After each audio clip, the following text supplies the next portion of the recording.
Is it possible for two people to fall in love only through writing letters? My grandparents exchanged 165 love letters after only knowing each other for 1 hour. The next time they saw each other, they got married.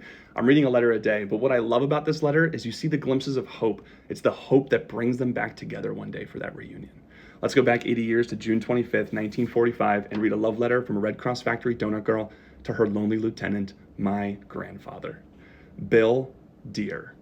Your letter came yesterday at lunchtime, and when I had a moment free of all the chatter of the crowd, I opened and read it. Not once, but 3 times.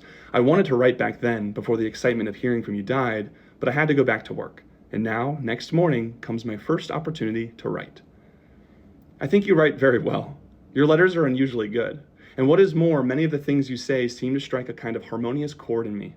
I like the things you see, and I like the way you feel about things. I can't write a treatise on philosophy. My own is very simple. But when I read in your letter, I love life, and I find adventure in most of the things I do. I find myself thinking, that's good. That's the way a fellow should feel.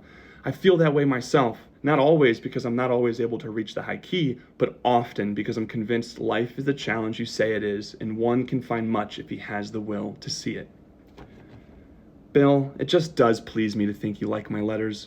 Makes me feel good all over. And since writing to you brings letters from you, I like to write. You have been very much in my mind these past few days, and I should probably have written, even though I did not receive word from you. But having received word, I dash back an answer. That isn't just happenstance. That's because I like you, and because knowing you better is one of those adventures in living that you mentioned. I have always been sorry that there was no manana in New Caledonia. That's the island they met. Somehow, I think there will be one sometime, somewhere.